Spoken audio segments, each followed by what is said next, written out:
Jadi pada malam hari ini kita akan membahas terkait dengan cara membangun pikiran yang kreatif dan juga inovatif. Tadi kita sudah share sedikit, Bu Diandina terkait dengan kreatif sudah menjelaskan kalau hal yang di luar kebiasaan. Kreatif bisa muncul kapan saja dan ide apa saja, inovatif pasti bisa dijalankan. Aduh, luar biasa Bu Diandina nih, mantep. Oke, terima kasih Bu Diandina atas responnya. Kita coba telisik secara perlahan. Nah, di sini kita ada pengantar ya, kreatif dan juga inovatif. Kreatif adalah menciptakan suatu hal yang baru atau belum pernah ada sebelumnya. Nah, jadi kreatif adalah menciptakan suatu hal yang baru atau belum pernah ada sebelumnya. Nah, memang harus baru. Kalau yang lama bisa nggak diubah? Nah, kita coba telisik nanti di sesi selanjutnya. Kemudian inovatif adalah menggunakan ide atau hal yang sudah ada kemudian dimodifikasi sehingga berbeda. Jadi inovatif ini adalah menggunakan ide. Dari menggunakan ide artinya idenya udah ada. Nah, pertanyaannya idenya dari mana? Nah, kita perlu pahami dan resapi ya. Kenapa inovatif adalah menggunakan ide dan atau hal yang sudah ada kemudian dimodifikasi sehingga berbeda. Kreatif dan inovatif adalah sebuah penggabungan yang sangat kompleks dengan tujuan menciptakan sesuatu yang belum ada menjadi ada dan menciptakan yang sudah ada menjadi lebih berada. Jadi, Bapak Ibu sekalian, kreatif dan inovatif senantiasa ada dan selalu bersama-sama. Kreatif ada seiringan dengan adanya inovatif. Inovatif bisa berjalan jika ada kreatif. Tapi pertanyaannya, apa kalau ada kreatif, inovatif nggak perlu? Nah, kita perlu telisik lebih dalam. Jadi, jelas pengantar kreatif dan inovatif adalah penggabungan yang sangat kompleks. Hal yang berbeda tapi seirama, seperti suami dan juga istri, seperti pacar dengan pacarnya, seperti pasangan dengan pasangannya. Oke, jadi perbedaannya adalah kreativitas adalah sebuah proses timbulnya ide yang baru, sedangkan inovasi menerapkan idenya. Nah, ini sudah kita dapat garisnya ya. Kreativitas adalah proses timbulnya ide. Jadi segala macam ide itu muncul dari kreativitas. Sedangkan inovasi adalah bagaimana kita menerapkan idenya. Membelah batasan dan asumsi dan menggabungkannya, sedangkan inovasi menjadikannya dalam bentuk nyata. Kita ambil contoh. Contohnya seperti ini, saya punya Gatsby. Gatsby ini parfum. Membelah batasan dan menggabungkannya. Gimana caranya? Kita bisa gunakan namanya analisis SWOT. Strength, weakness, opportunities, dan juga threat. Kekuatannya, kelemahannya, peluangnya, dan juga ancaman. Dari situ, terdapat batasan-batasan menjadi 4. Nah, kemudian dari hal tersebut lahirnya sebuah alternatif jawaban yang dinamakan inovasi. Kemudian inovasi itulah yang menjadi alternatif jawaban dan wajib dijalankan.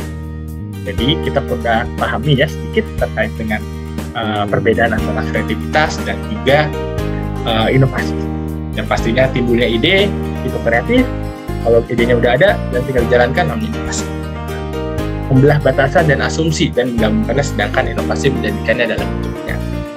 Jadi yang kreativitas itu betul-betul ide tapi kita belah-belah, fenomena macam-macam kita belah-belah, kemudian asumsi apapun kita belah-belah, terus kita gabungin dan kita terapin. Lantas persamaannya apa? Sama-sama dapat membawa perubahan terhadap lingkungan. Nah, emang iya, ya contohnya simpelnya seperti handphone. Dulu handphone bentuknya seperti apa, besarnya seperti apa, sampai sekarang cuma bentuknya seperti kaca gitu kan. Tujuan dan aplikasi fungsinya macam-macam. Nah, fungsinya kan fungsinya tetap untuk membawa perubahan terhadap lingkungan. Kita dapat beradaptasi dengan perkembangan teknologi, dan contohnya HP ini dari bentuknya kotak sampai TV yang bentuknya besar sampai bisa streaming lewat HP. Nah, itu salah satu hal yang dinamakan dari kreativitas dan inovasi menciptakan perubahan pada lingkungan. Kemudian sama-sama berhubungan dengan sebuah gagasan baru. Ya jelas, yang namanya perubahan lingkungan pasti ada sebuah gagasan yang untuk menciptakan sebuah perubahan. Dan kemudian adalah sama-sama menghasilkan nilai tambah bagi produk. Nilai tambah seperti apa? Nah, seperti hal yang tadi dijelaskan handphone tadi ya, dari yang bentuknya besar sampai kita kecil gitu kan, dari fungsinya sedikit menjadi banyak. Nah, itulah yang bisa kita pahami bagaimana itu namanya nilai tambah dari sebuah kreativitas dan inovasi. Oke, nah berpikir kreatif ini memiliki jenis yang banyak Bapak Ibu. Ada analisis, ada pikiran terbuka, ada penyelesaian masalah, organisasi, dan juga komunikasi. Lantas, apa sih jenis-jenisnya kalau kita dalami? Yang pertama adalah analisis, memahaminya sedalam mungkin. Jadi, orang yang berpikir kreatif, salah satu jenisnya adalah menganalisis berbagai macam hal, menganalisis berbagai macam produk, menganalisis juga berbagai macam fenomena. Seperti halnya GSB ini, kenapa fungsinya parfum ini bentuknya kotak, kenapa ada tutupnya, kenapa ada ada semprotannya, dan ada isinya, dan ada botolnya. Nah, orang yang berpikir kreatif pasti menganalisis sedetil-detil apapun. Jadi sehingga betul-betul mau dia positif kemudian negatif dalam pikirannya, analisis dalam mungkin. Kemudian pikiran terbuka, mengesampingkan asumsi dan berpikir dengan cara baru. Nah, kalau analisis itu fokusnya memahami sedalam-dalamnya, kalau orang pikiran terbuka mencari alternatif yang berbeda. Seperti halnya tadi GSB ini kenapa pakai tutup seperti ini, kenapa tutupnya nggak segitiga. Nah, itu salah satu contoh hal yang terbuka, berbeda, menjadi hal yang berbeda.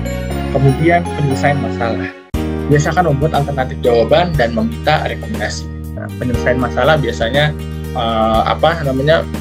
kondisi-kondisi yang dimana betul-betul kita melihat masalahnya apa. Dari situ kita dapat berkomunikasi sehingga masalah tersebut muncul. Kreatif tidak dalam bentuk produk, dalam bentuk penyelesaian masalah pun termasuk namanya itu berpikir kreatif. Jadi kita perlu pahami jenis-jenis berpikir kreatif itu seperti apa, jenisnya seperti apa, caranya seperti apa.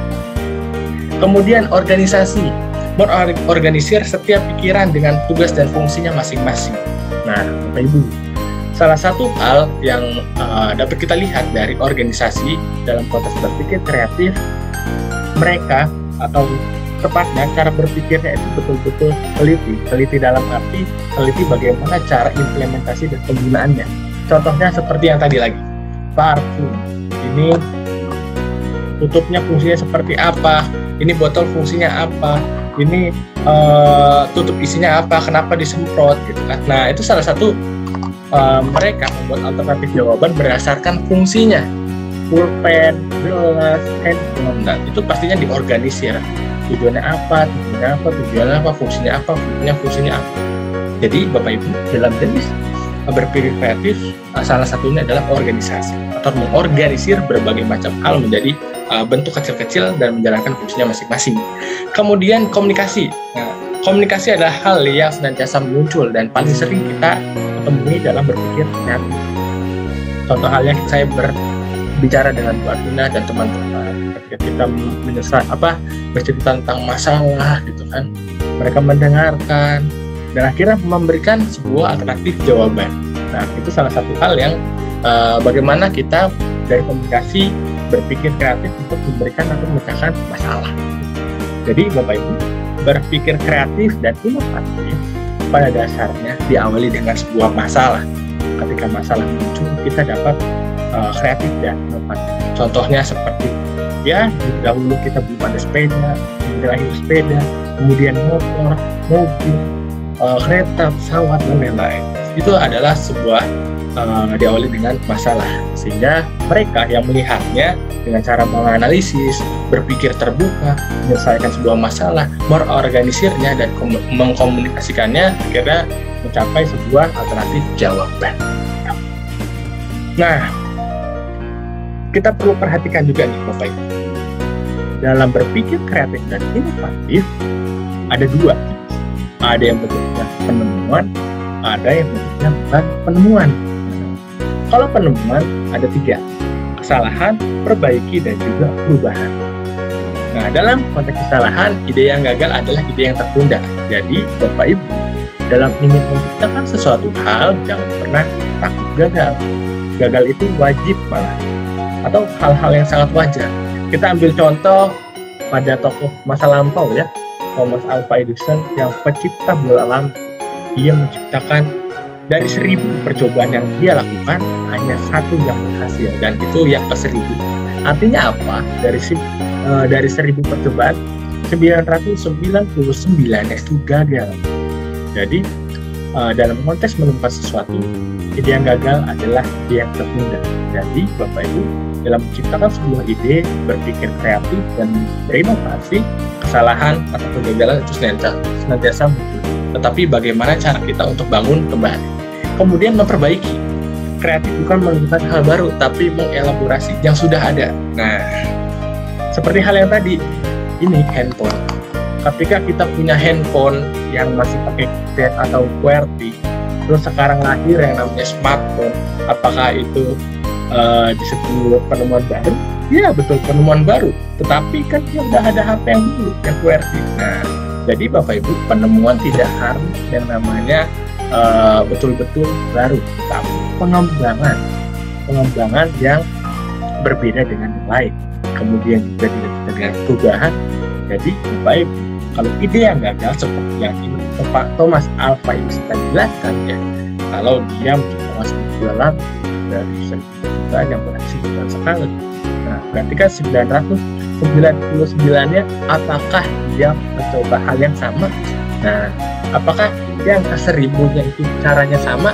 Tentu berbeda kan Bapak Ibu ya. Tidak mungkin dia 999 kali mencoba, caranya itu terus sampai meledak 999 kali, kan tidak mungkin. Artinya apa? Dalam melakukan penemuan, kita jangan fokus pada ide yang lama, atau kita jangan fokus pada alternatif yang lama, tetapi kita harus mengembangkan yang lama menjadi berbeda, mengembangkan yang lama menjadi baru. Dalam konteks SWOT, dalam kita melihat analisis SWOT contohnya, memahami apapun konteksnya, alternatif jawaban tidak hanya satu. Jadi Bapak Ibu, dalam menciptakan sebuah penemuan atau ide kreativitas dan inovasi, usahakan alternatifnya jangan satu saja, 2, 3, masuk banyak apa. Jadi Bapak Ibu punya backup. Kalau gagal, yang ini, yang kedua terus gitu. Oke, kemudian bukan penemuan. Nah, bukan penemuan itu singkatannya ATM, amati, tiru, dan juga modifikasi. Jadi Bapak Ibu, yang pertama adalah mengamati, bisa menggunakan SWOT. Nah, targetnya apa? Nah, dari situ kita bisa melihat strength, weakness, opportunities, dan threat-nya seperti apa. Kemudian kita bisa lihat apakah kita bisa membuatnya, gimana sih cara buatnya. Contoh simpelnya, kita buka YouTube, lihat tutorial memasak. Kan kita pasti meniru kan, kalau saya misalkan membuat tongseng spesial Idul Adha. Nah, pastinya, oh yang enak kayak gini nih. Ternyata banyak videonya kan ya, 1, 2, 3. Nah, kita coba tiru tuh, yang reviewnya banyak, yang mana, yang kiranya warnanya kelihatan enak, itu tongsengnya seperti apa gitu kan. Oh ternyata ini, oh bahan-bahannya ini, oh cara memasaknya. Akhirnya kita tiru. Set. Nah, berhubung tongseng biasanya daging kambing, dan di video itu nggak ada nanasnya. Nanas katanya udah penurunan darah tinggi atau kolesterol gitu ya, kalau tidak salah. Akhirnya dia modifikasi, saat dia bikin tongseng dia tambahin nanas. Nah, itu salah satu hal yang bukan penemuan, tapi kita tambahkan bumbunya menjadi berbeda gitu. Jadi Bapak Ibu, dalam konteks membangun kreativitas dan juga inovasi, ada yang bentuknya penemuan, ada juga yang bentuknya bukan penemuan. Kalau penemuan pasti ada kesalahan, bagaimana cara kita memperbaiki, dan kita menciptakan sebuah perubahan. Kemudian yang bukan penemuan itu kita mengamati, meniru, dan memodifikasinya, tetapi dengan catatan berbeda. Jadi penemuan dan bukan penemuan tujuannya sama, mencari hal yang berbeda, mencari hal yang baru. Jadi Bapak Ibu, kita bisa pahami ya bagaimana penemuan dan bukan penemuan dari proses berpikir yang kreatif dan juga inovatif. Nah, di sini kita lihat kembali ciri-ciri orang yang berpikir kreatif dan inovatif itu seperti apa sih ya? Nah, orang yang kreatif itu daya imajinasinya tinggi. Jadi, orang yang kreatif itu daya imajinasinya tinggi. Suka menghayal, suka membayangkan sesuatu, suka memikirkan sesuatu. Nah, itu salah satu contoh hal yang kreatif. Tapi daya imajinasi tinggi bukan dalam arti negatif ya, meminum minuman yang tidak layak gitu kan, akhirnya dia berimajinasi gitu kan. Nah, itu tidak boleh ya. Tapi kita dalam kondisi sadar, kondisi dalam ya setenang-tenangnya gitu kan, membayangkan hal-hal itu. Nah, salah satu contohnya adalah dengan melatih kita untuk berimajinasi. Jadi Bapak Ibu kalau orang yang suka berimajinasi, suka ngebayangin apa sih orang itu, gitu kan? Kalau dalam bentuk konteksnya positif, ya termasuk ya. Kemudian menyukai tantangan. Nah, orang kreatif itu suka sekali sama yang namanya tantangan. Contohnya apa? Kita coba simulasikan seperti orang yang public speaking.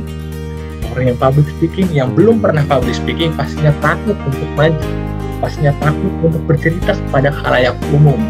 Tetapi kalau orang yang kreatif, padahal dia masih pemula, masih baru pertama kali, tapi dia suka tantangan, udahlah gak apa-apa, benar bakal itu bisa belakangan. Nah, itu contoh hal yang orang yang kreatif, dia menyukai tantangan dan pastinya mudah beradaptasi. Jadi Bapak Ibu, kalau orang yang kreatif itu orangnya easy going, sama siapa aja asik, sama siapa aja ngobrol, gak tertutup. Jadi benar-benar terbuka.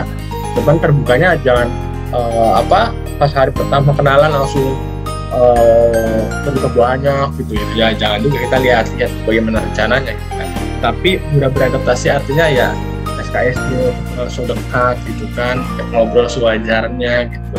Tapi isi dulu paling apa ramah gitu kan.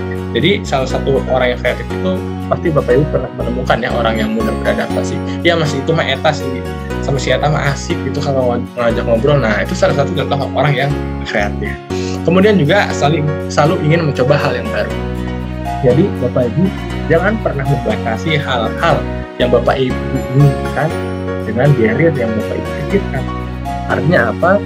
Kalau Bapak Ibu misalkan ingin public speaking, ingin mencoba hal baru, atau memasak apapun lah yang mencoba hal yang baru kan? Nah, jangan pernah dibatasi dengan pikiran-pikiran nggak bisa, kurang, nanti nggak enak kalau lihat orang, coba nanti saya jadi nggak dipercaya lagi. Nah, jadi Bapak Ibu nggak boleh seperti itu ya. Orang yang kreatif itu selalu ingin mencoba hal yang baru. Mereka senantiasa akan keluar dari zona nyamannya, ingin berubah dari kebiasaan-kebiasaan yang lalu seperti yang tadi Ibu Bianca jelaskan ya. Kemudian orang yang inovatif, berpikir ke masa depan. Jadi Bapak Ibu, kita sebagai manusia senantiasa harus berpikir ke masa depan. Jangan fokus di tempat ini saja ya. Orang yang inovatif itu selalu menciptakan hal yang baru. Makanya dia mikirin masa depan. Kalau saya di sini punya uang 1.000, kira-kira gimana ya caranya saya supaya besok bisa punya 2.000. Nah, pikirin masa depan terus. Kemudian keinginan untuk terus belajar. Nah, biasanya orang tua, Bapak Ibu sekalian, ketika sudah bertemu hal-hal seperti ini agak sedikit agak ragu gitu ya, agak malas gitu ya. Tetapi orang yang inovatif tanpa pandang umur senantiasa ingin dan untuk terus belajar. Jadi Bapak Ibu, orang inovatif harus terus belajar, karena belajar itu pada dasarnya sepanjang hayat, lifelong learning. Tapi dengan catatan biasanya butuh kan, biasanya juga ada motivasi gitu kan. Tapi kalau kita bisa menghantam barrier-barrier tersebut dan pasti kita bisa menjadi orang yang inovatif. Kemudian menerima perubahan. Nah, banyak orang tua, orang dewasa lainnya yang tidak menerima perubahan. Ya, contohnya seperti hal yang sederhana ini, handphone. Kita ngechat nggak bisa, telepon nggak bisa, kemudian bahkan 60 atau 40 kan. Banyak belajar seperti itu, dia nggak bisa ngetik, nggak bisa nelpon, pada akhirnya nyuruh anaknya yang bisa. Nah, kemudian ada juga orang tua yang bisa, ada yang bisa nelpon, ada yang bisa WA, ada yang punya Instagram. Nah, karena catatannya adalah mereka menerima perubahan. Lantas bagaimana cara mereka beradaptasi dengan perubahan? Jadi Bapak Ibu, orang-orang yang berpikir kreatif dan inovatif itu pastinya menerima perubahan. Karena perubahan dan dasar muncul, tapi bagaimana cara kita untuk beradaptasi dengannya? jangan sampai ketinggalan, karena betul-betul kalau kita ketinggalan zaman, ya pasti efeknya ke kita juga. Kemudian memiliki ide-ide istimewa. Nah ini sih tergantung orangnya ya. Kalau mereka peka, menggunakan daya imajinasi yang tinggi, nah ini seperti hal yang seperti orang-orang kreatif tadi, ada daya imajinasi tinggi, suka tantangan, mudah beradaptasi, dan selalu ingin mencoba hal baru. Nah pastinya mereka akan menciptakan sebuah ide-ide yang istimewa. Kemudian yang terakhir adalah tidak takut kegagalan. Jadi orang yang kreatif dan inovatif tidak pernah takut gagal. Mau seperti apapun halangannya, coba terus. Seperti apapun halangannya, coba terus. Nah, jadi Bapak Ibu, orang yang kreatif dan inovatif itu ada ciri-cirinya nih. Saya harap Bapak Ibu termasuk orang yang ciri-cirinya seperti ini. Amin, amin. Jadi tetap semangat, karena berpikir kreatif dan inovatif senantiasa muncul, karena perubahan juga senantiasa muncul. Tetapi bagaimana cara Bapak Ibu memiliki ciri-ciri tersebut? Dengan cara apa? Dengan berlatih dan berani. Oke? Kita coba masuk ke ice breaking dulu. Oke? Halo, Bu Admina. Saya belum lihat. Bu Admina, Bu Diandina, Pak Anwar, Bu Henny, Bu Nita. Bu Nita udah datang. Halo, Bu Nita. Halo. Oke, kita coba main ice breaking dulu ya, Bapak Ibu ya. Di sini layarnya sudah kelihatan kan? Kelihatan. Nah, Bapak Ibu, saya mau nanya nih, di layar Bapak Ibu yang dilihat apa aja tuh? Ada yang ingin share? Ada angka 1, 2, 3, 4. Oh, ada angka 1, 2, 3, 4 atau kemudian. Nah, jadi game kali ini saya punya permainan nih Bapak Ibu. Di sini ada 4 titik. Ada titik 1, titik 2, titik 3, dan juga titik 4. Nah, di sini kita praktek nih, Bapak Ibu. Kalau mau siapin kertas boleh, siapin pulpen boleh, atau mau coret-coret handphonenya boleh. Nah, pertanyaannya gimana caranya? Di sini saya punya 3 batang misalkan pulpen atau garis lah.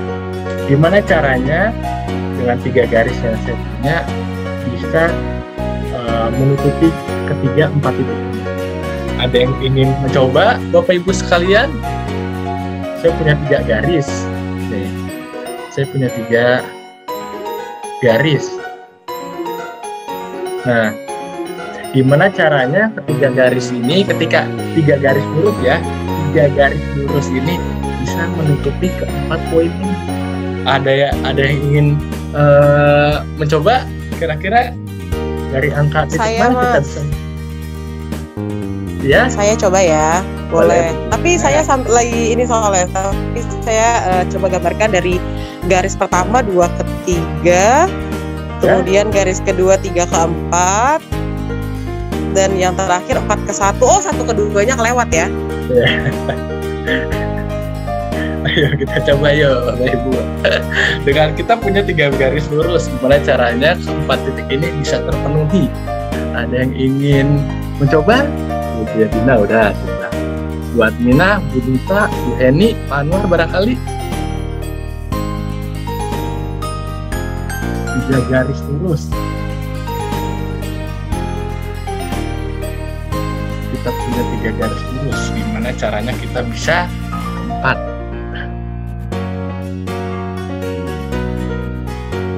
Oke, ada yang ingin mencoba? Bu Henny, Pak Anwar, Bu Admina, Bu Nita. Bu Nita boleh?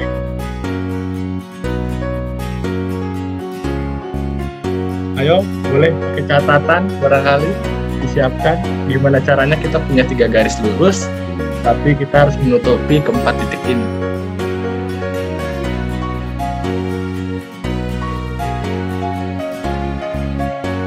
Ini hanya sambung antara 1 titik kan ya, Pak? Ya, setidaknya tutupnya bisa titiknya bisa ditutup dengan 3 garis. Oh, kalau yang tadi mungkin ya 2, 3, 3, 4, 4, 1. Jadi diagonal. Diagonal 2, silang 2, 3, 3, 4, 4 ke 1. Titiknya sih bisa nyambung semua.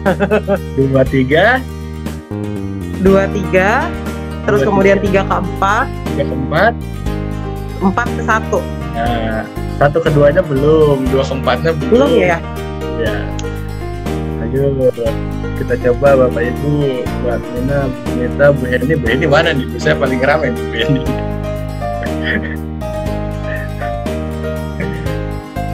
Ada yang ingin coba? Kita punya 3 garis lurus.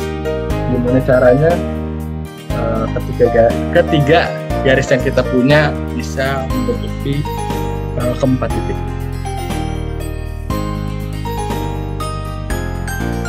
Oke, buat Mina, Bu Nita, Bu Heni, udah kemana nih? Halo.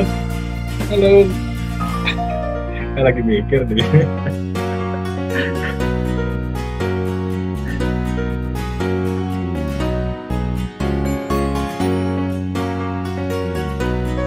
Pak Anwar boleh Pak, mau coba?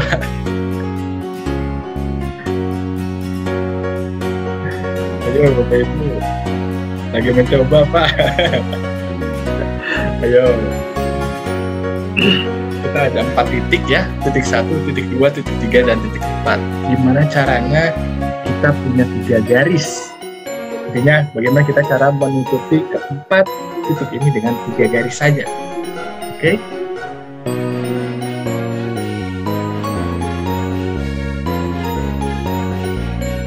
Kita coba berpikir kreatif dan inovatif ya, itu berfokus pada pemecahan masalah yang tadi sempat kita bahas.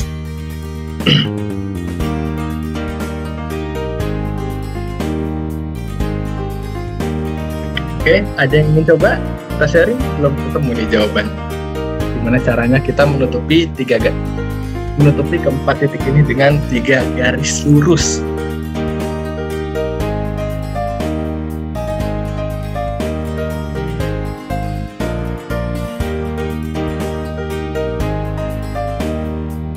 Bu Admina, Bu Nita, Pak Anwar, Bu Bianina, Bu Henry pada kemana nih? Boleh dong dicoba dong. Titik 1, 2, 3, 4-nya nggak boleh diubah ya? Nggak boleh Bu.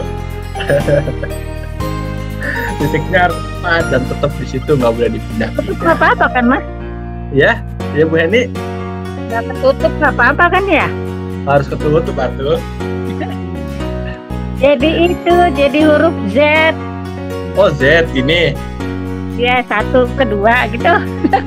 Nah, kalau ini satunya belum, 2 ke 4-nya juga belum. Gimana dong? Itu aja sih. Ada yang ingin coba? Kita coba berpikir out of the box. Gimana caranya kita cuma punya 3 garis lurus, tapi kita bisa menutupi 4 titik ini. Oke? Oke, ini udah coba. Pak Anwar juga. Mina udah. Nah, buat Mina sama Bu Nita nih kemana nih? Buat Mina, buat Bu Nita. Ayo dicoba.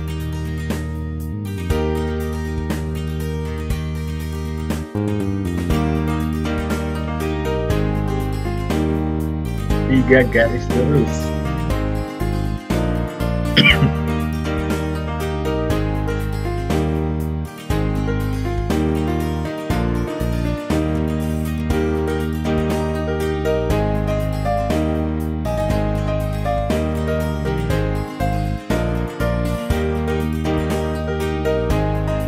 Halo, pada kemana nih? Bu Heni, Pak Anwar, Bu Bianina, Mbak Mina, dan kalau segitiga mah nggak ketutup ya Mas ya. Kalau Gimana segitiga tuh, Bu? nggak ketutup juga ya. Segitiga yang kayak gimana tuh Bu? Coba Bu. Kalau menurut Ibu segitiga yang seperti apa? Lagi mikir. Coba Bu Nita, gimana Bu?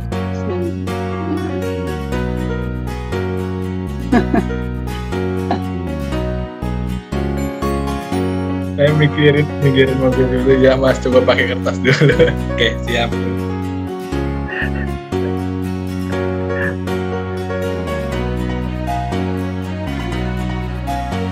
Jadi kita punya 3 garis lurus.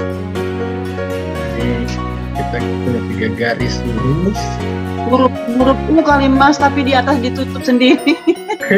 Bu dari Oh, gimana, 1 Bu? ke 4 ke 2, 4 ke 2. Gini? Harus Dua, ketutup ya Mas. Nah, ininya belum nih. 1-2-nya belum nih. Empat jadinya ya. Iya.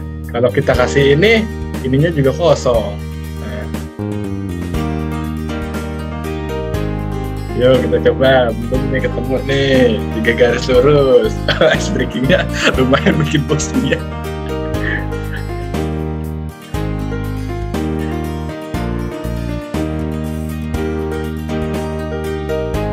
Ayo, kita coba berpikir berbeda seperti yang tadi ini ya. Nah, kita harus bisa berbeda dengan kita coba lihat sekeliling kita coba lihat bagaimana cara kita untuk berpikir secara box gitu kan, berbeda dengan hal yang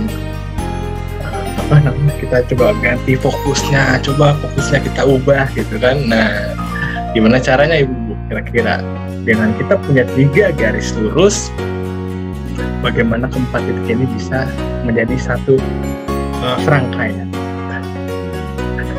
Oke. Ada yang ingin coba lagi? Bu Hendy, buat Mina nih belum nih. Buat Mina kayaknya masih ngobrol nih sama tetangga di pulang kampung buat Mina. Pas deh, pas nyerah. Bu Hendy udah nyerah loh, Bu Hendy udah nyerah. Saya tidak ketemu deh Pak. Oke. Ayo coba, udah kutek-kutik. Oke, jadi Bapak Ibu kuncinya adalah 3 garis lurus. Garisnya tidak harus di dalam kotak Bapak Ibu. Contohnya 1, 2. Nah, lurus nggak Bapak Ibu?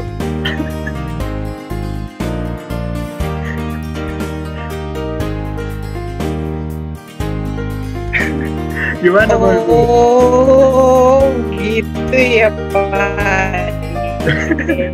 Oh itu garisnya bablas.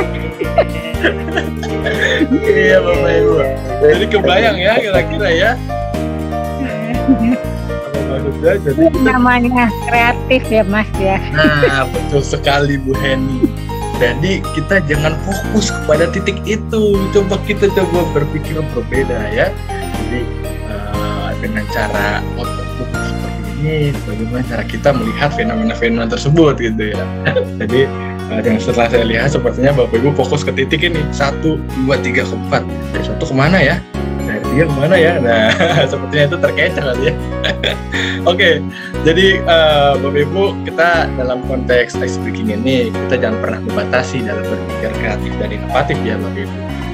Dengan cara apapun selagi itu baik dan sekali itu tepat, coba terus gimana caranya kita bisa berpikir kreatif, inovatif dengan konteks-konteks yang baik gitu.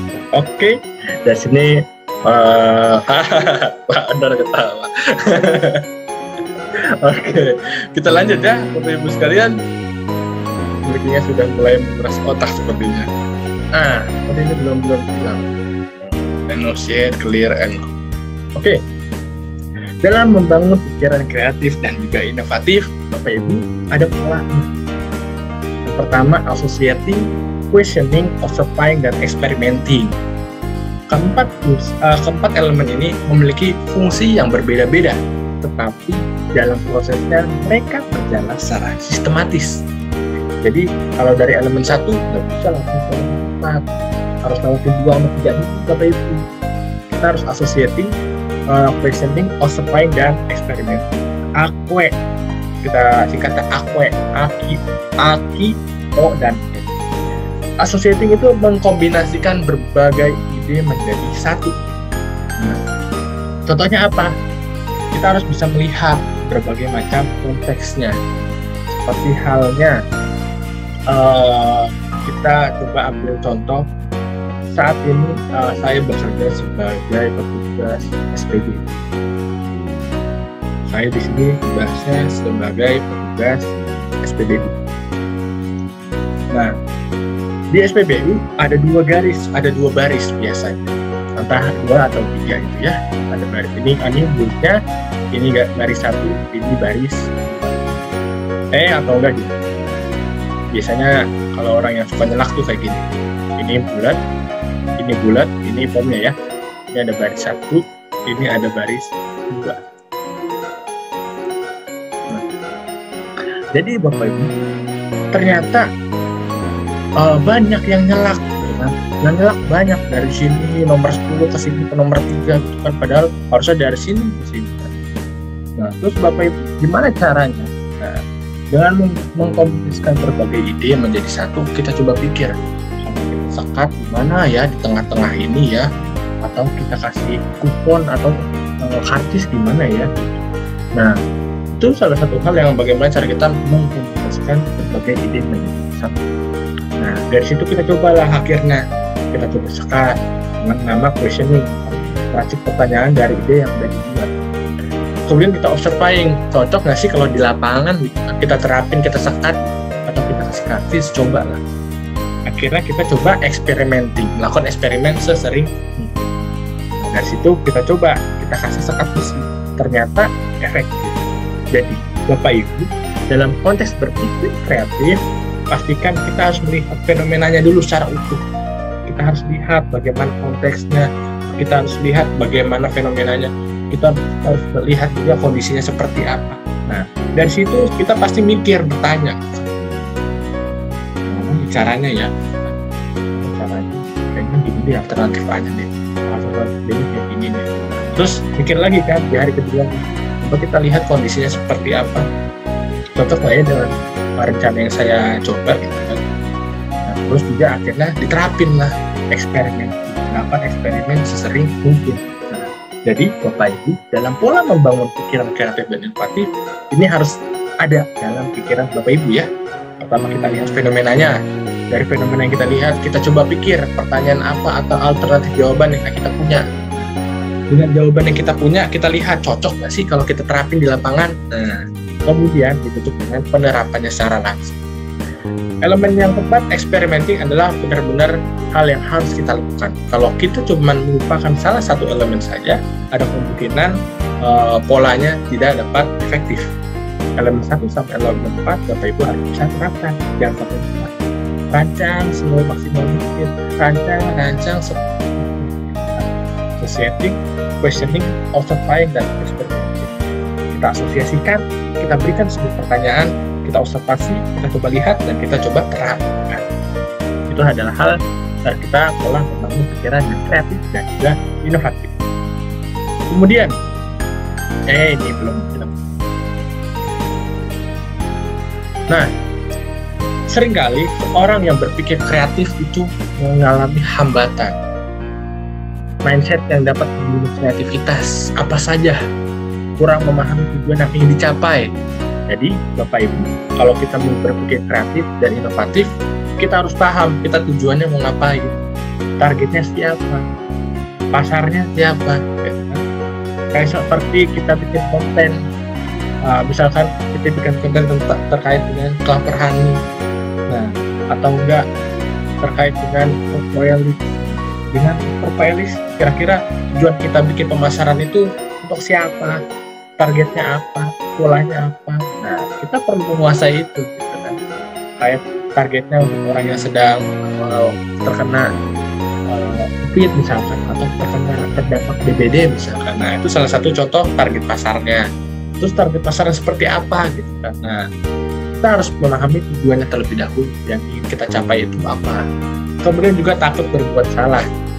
Nah, jadi Bapak Ibu, sering kali kita dalam melakukan pemasaran produk, atau mau ngobrol, atau mau menceritakan hal, public speaking, takut malu takut salah. Nah, ini biasanya muncul. Jadi Bapak Ibu, kita harus hindari perasaan untuk takut berbuat salah itu. Dasarnya itu dari Bapak Ibu sendiri. Rasa cemas itu muncul dari Bapak Ibu sendiri. Jadi ketika kita berpikir berbuat salah, akhirnya kita menjadi take down, merasa minder, merasa grogi. Padahal yang bikin kita grogi diri kita sendiri. Kalau kita grogi, orang lain mah nggak tahu sebetulnya. Kalau kita gregetan, kita apa, marah, dan seterusnya, orang lain belum tentu tahu. Nah, sebenarnya perasaan salah, perasaan kegrogian ataupun kecenderungan untuk gagal gitu kan, yang menciptakannya dari kita sendiri karena kita menjauhkan pikiran-pikiran positif dan kita tidak fokus pada tujuan kita. Kemudian juga takut dikritik. Sebetulnya yang namanya kritik itu adalah proses evaluasi kepada diri kita agar kita dapat lebih baik. Pertanyaannya adalah, apakah kita mau menerima kritik tersebut? Apa kita mau merasakan atau kita mau meresapi atau mau diambil hati kritik itu? Kalau orang yang biasanya ambil hati atau fokus masalah merasa down gitu. Jadi ketika dikritik lagi dia nggak mau karena benar-benar orang yang hatinya tinggi. Tetapi kalau kita putar balik kembali, kritik itu adalah betul-betul hal yang bisa membangun diri kita. Seperti halnya kita ingin contohnya public speaking. Kalau orang public speaking yang pertama kan takutnya itu penyampaiannya nggak jelas, terbata-bata, gregetan, akhirnya males sama si Eta mah nggak jelas ngomongnya gitu. Nah, dengan kata kalimat nggak jelas itu artinya ada dua pilihan. Kita mau menerimanya seperti apa? Kita terima dengan positif atau kita terima negatif. Kalau kita terima negatif, ya udah kita jangan maju lagi gitu. Tapi kalau kita ambil secara positif, saya ngomongnya nggak jelas, berarti kita selalu harus melatih artikulasi saya dalam berbicara, harus sering latihan, gitu kan. Harus belajar bagaimana cara mengatasi demam panggung. Nah, itu hal-hal yang harus kita bangun. Kemudian berpikir di zona nyaman. Jadi, Bapak Ibu, seperti halnya konteks yang tadi ya, dalam konteks handphone tadi, kita tidak boleh berpikir di zona nyaman. Handphone semakin lama semakin berkembang gitu kan. Tapi bagaimana cara kita bisa menggunakan handphone yang terbaru. Jadi dalam konteksnya kita dalam hal ini janganlah fokus pada yang masa-masa lampau, ide-ide yang lama, gaya-gaya lama, karena setiap kita bertambah tahun, bertambah sedetik, semenit dan secepat apapun ya, senantiasa perubahan semacam itu. Jadi bagaimana cara kita bisa beradaptasi. Jadi Bapak Ibu, mindset yang dapat membuat kreativitas adalah berpikir di zona nyaman. Kalau kita fokus pada ide lama, ya tidak. Kalau kita bangun ya jangan efek karena kalah sama atau sudah muncul, sudah sudah ada pola kreativitas yang seperti itu. Jadi dalam membangun mindset yang kreativitas itu harus betul-betul berbeda dan kemudian ada tidak berpikir proaktif, apatis, skeptis atau nggak mau tahu lah urusannya. Nah ini nggak boleh Bapak Ibu. Kita harus benar-benar menanggapi berbagai permasalahan sehingga kita bisa berpikir lebih betul-betul aktif, peka dalam kondisi apapun. Kemudian juga selalu merasionalisasi keadaan. Nah seringkali kita berkonteks dalam kreativitas, misalkan ada yang jualan gorengan atau jualan donat gitu. Oh dia jualan donatnya laku, kenapa saya jualan donatnya nggak laku? Oh mungkin dia temennya banyak gitu. Atau mungkin dia jualannya di depan jalan raya gitu. Saya mah jualannya di rumah, padahal dia sendiri punya teman banyak, punya anggota ketua PKK, anggota Karang Taruna gitu kan. Nah itu adalah hal-hal yang bisa dimanfaatkan.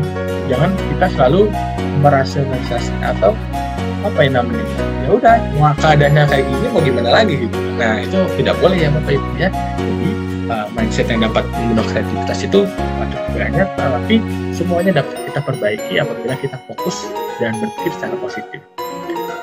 Oke, kita lanjut. Nah, contoh berpikir kreatif dan inovatif. Orang yang kreatif contohnya kan membuat desain grafis yang belum dibuat orang lain. Nah, orang yang bikin desain grafis, bikin template apapun lah, desain bukan banner. Nah, itu orang-orang yang kreatif tuh Bapak Ibu. Karena idenya ada aja, dari bentuk kotak aja bisa jadi bagus, bikin foto aja bisa jadi bagus, membuat skrip konten YouTube, film. Nah, itu orang-orang kreatif itu. Orang yang acting gitu kan pasti ada kertasnya kan, ada teks yang dibaca. Nah, yang dibaca itulah, yang bikin bacaan itulah orang yang sangat kreatif. Kemudian adalah membuat strategi pemasaran agar bersaing dengan kompetitor. Nah, orang yang kreatif pastinya menggunakan SWOT yang tadi ya.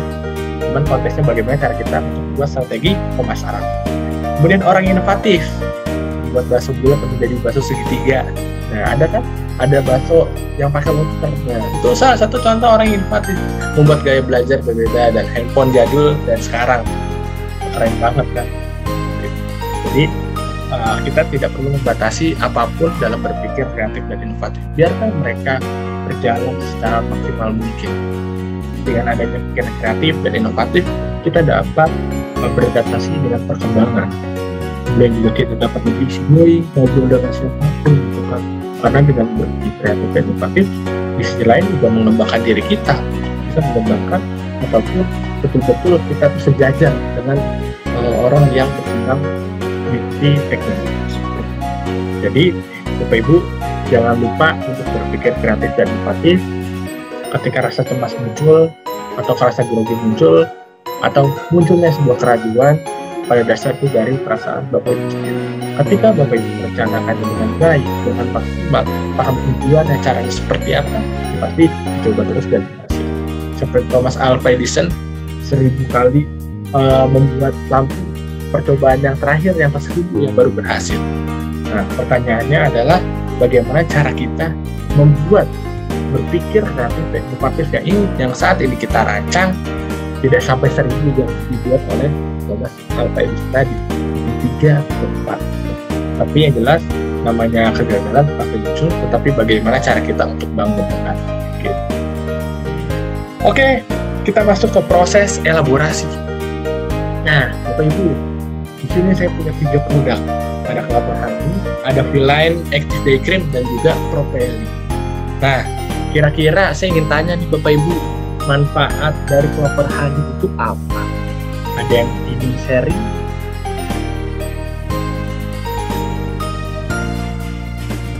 Ada yang ingin sharing soal kelapa honey? Kira-kira menurut Bapak Ibu manfaatnya seperti apa ya? Kelapa honey, kita fokus ke satu tempat. Halo, gue nih Pan, Wardian, Dina, dan Atina, dan Dinita. Ada chat, jangan aku yang jawab ya Mas. Siap Bu. Bu Admina, Bu Heni, Bu Nita, kira-kira ada kelapa honey fungsi akun motor dari siap. Oke. Bu Admina, Bu Nita, Bu Heni, kira-kira manfaat dari kelapa honey yang setahu Bapak Ibu apa? Ada yang ingin sharing kan? Kelapa honey, Bu Heni, Bu Admina, Bu Nita.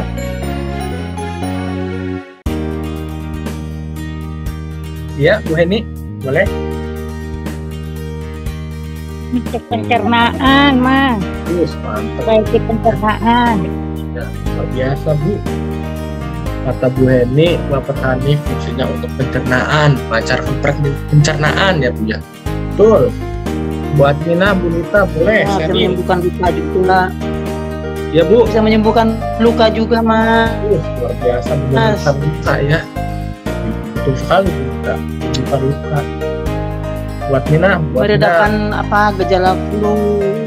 Luar biasa Bu Nita.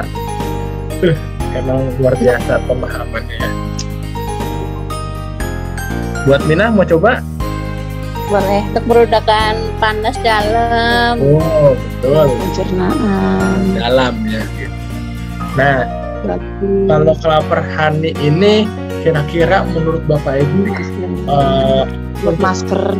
buat masker betul. Bisa. Buat masker bisa masker mandi gitu ya, biar tetap sehat gitu. Terus gimana caranya? Sebelum kita masuk bagaimana caranya, sebenarnya saya perlu menjelaskan ini sedikit ya. Tadi Bu Nita buat Bu Heni sudah memberikan ya, seperti untuk melancarkan pencernaan, gitu, panas dalam gitu kan. Nah, emang kalau kelapa honey itu baiknya dikonsumsi untuk siapa ya Bu? Nah, dengan kita saya juga dengan kemasan seperti ini, baiknya seperti apa untuk siapa ya? Kelapa honey ini ada yang ingin sharing? Kelapa honey biasanya dikonsumsi untuk siapa saja? Biasanya seperti apa? Ada yang ingin sharing kembali? Kelapa honey. Sebenarnya kelapa honey itu buat siapa sih? Kenapa ada kelapa honey? Ada yang ingin sharing buat Mina? Suaranya kecil, Bu.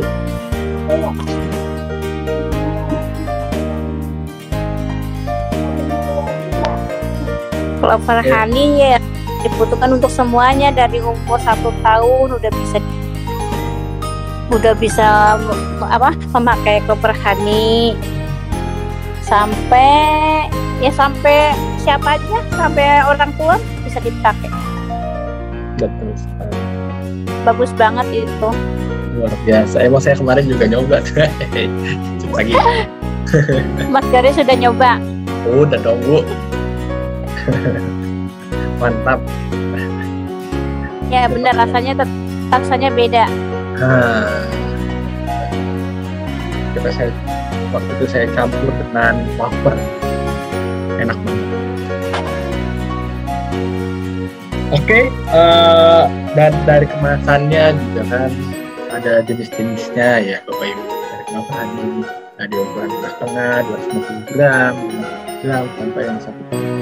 Jadi tadi dari Bu Heni buat tenaga kita, katanya Clover Honey itu fungsinya untuk melancarkan pencernaan, bisa untuk masker wajah ataupun untuk panas dalam. Betul sekali Bapak Ibu. Kemudian untuk kalangan siapa? Nah, madu itu kan betulnya konsumsi untuk siapa saja, karena memang pada dasarnya madu itu adalah obat. Nah, pertanyaannya adalah tadi Bu Nita tuh contohnya bisa dijadikan sebagai masker wajah. Betul Bu, itu salah satu konteks kreatif dan inovasi. Oh bisa dengan tampilan madu seperti ini dibikin masker wajah gitu kan? Pasti pikir kan, madu itu tampilannya apa? Caranya seperti apa ya? Ternyata juga ada yang bikin madu apa? Yang pembuatan madu atau konsumsi madu dengan cara menjadi bentuk apa sih namanya, perawatan tubuh gitu kan? Betul sekali, itu salah satu contoh hal yang bisa kita terapkan.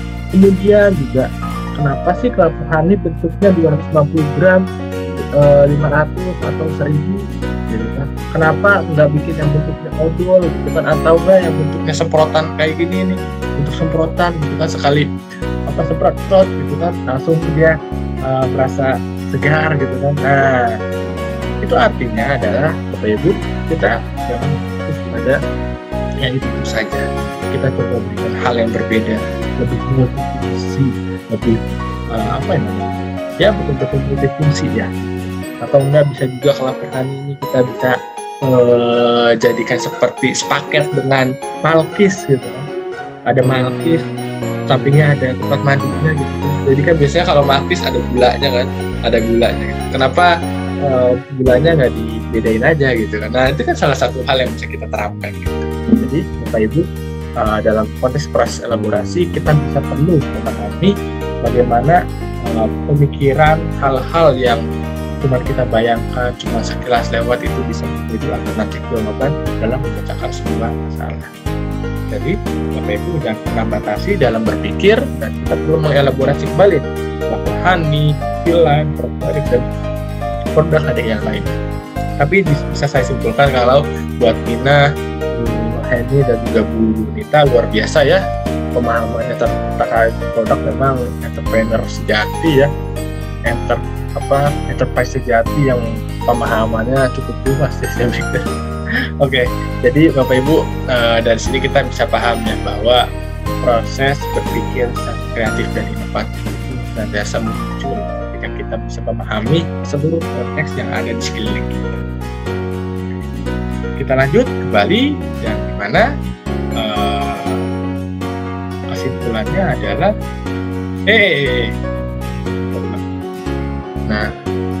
kesimpulannya adalah kreatif dan inovatif memiliki peran yang saling membutuhkan. Jika ada kreatif, pasti juga ada inovatif. Ada inovatif, pasti juga ada kreatif. Dan mereka walaupun peran yang berbeda-beda, tetapi saling membutuhkan. Kreatif dan inovatif dapat dicapai oleh barang atau yang mampu, oleh orang yang mampu melawan batas. Jadi, Bapak Ibu, jangan pernah memasang barrier dalam memikirkan sesuatu hal.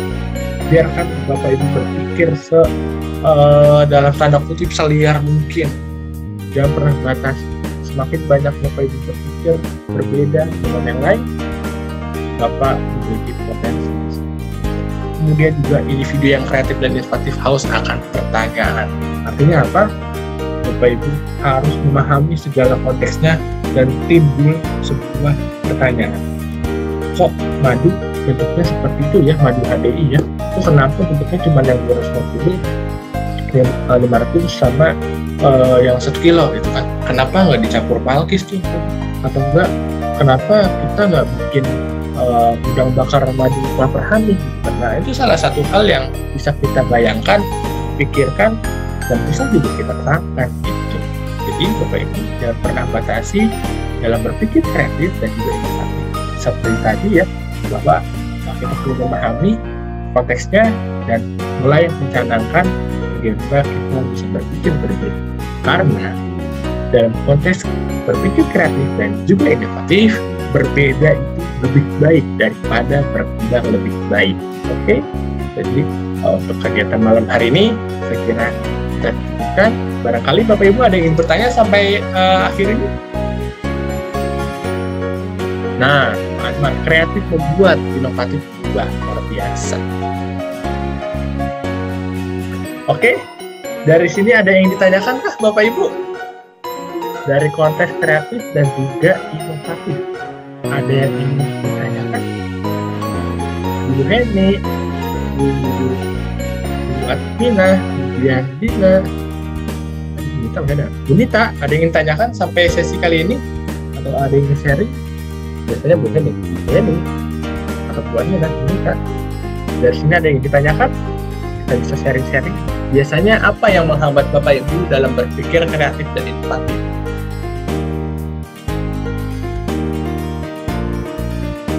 Oke, buat Nina, Bu Nita, Bu Heni, ada yang sharing? Ada mana? Iya Bu Heni? Sharing ya. Iya, luar biasa Bu Heni. Ini Mas, dari Iya boleh. itu kan udah di-share gitu kan di sosmed, nggak ada yang nge-like, jarang gitu. Apa kontennya kurang bagus atau gimana gitu ya Mas ya? Nah, kita coba telisik ya Bapak Ibu. Nah, Bu Heni biasanya kalau nge-share by media sosial apa Bu? IG kadang di Facebook sama di WA, tapi kadang suka di story aja sih, kalau di feed jarang ya. Biasanya itu Karena di feed karena jarang nge-like, ada yang jarang yang nge-like tuh, tapi kalau di story banyak yang lihat loh. Nah, itu Bu. Itu poinnya. Jadi gak apa-apa kita tidak perlu like, tapi dengan catatan banyak orang yang menikmatinya gitu. Dalam konteksnya segala macam apapun alternatif jawaban, segala macam apapun jalan, jembatan harus kita coba gitu. Tetapi dengan catatan, misal kita share, kita dapat sebuah konten gitu ya, kita perlu tadi amati, baru verifikasi.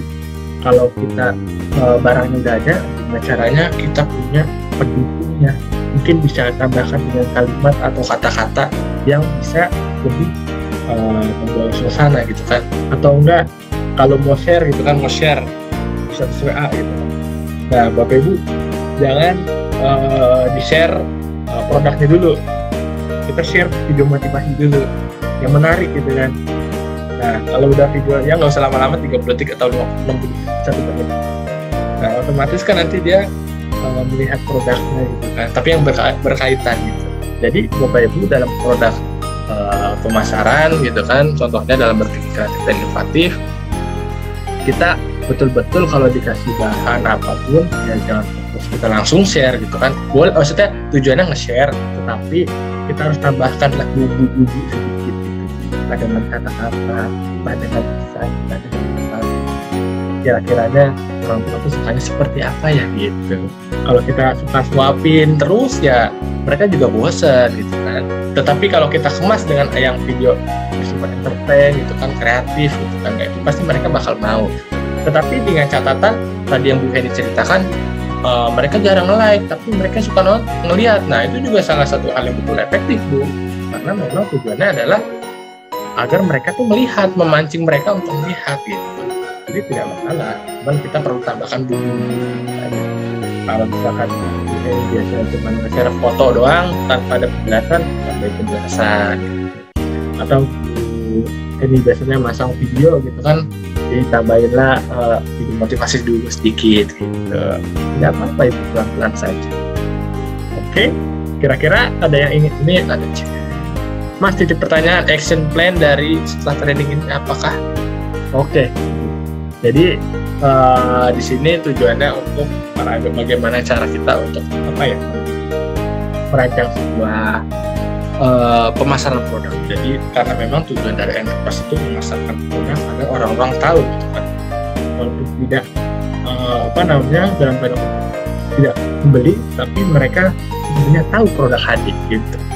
Dari kita melatih public speaking gitu kan, bagaimana kita berpikir kreatif, kita menganalisis SWOT gitu, terus juga bagaimana kita berkomunikasi secara persuasif, berkomunikasi dengan khalayak umum, kemudian membangun gaya belajar untuk orang dewasa gitu kan, yang cara gaya belajarnya naik turun gitu. Jadi memang tujuannya tetap bagaimana Bapak Ibu bisa berkembang menjalankan bisnis HD, dan di sisi lain juga Bapak Ibu meningkatkan kapabilitas atau potensi dalam diri. Oke. Kira-kira ada yang ingin tanyakan lagi, Bu Adminah, Bu Nita, atau Bu Bianina, Bu Heni, luar biasa. Terima kasih Mas Yoris penjelasannya. Jadi Bapak Ibu jangan pernah membatasi ya berpikir kreatif. Pastikan Bapak Ibu tetap ada, gali terus. Namanya gagal pasti gagal. Tapi bagaimana cara kita mengantisipasi gagal-gagal tersebut menjadi lebih baik.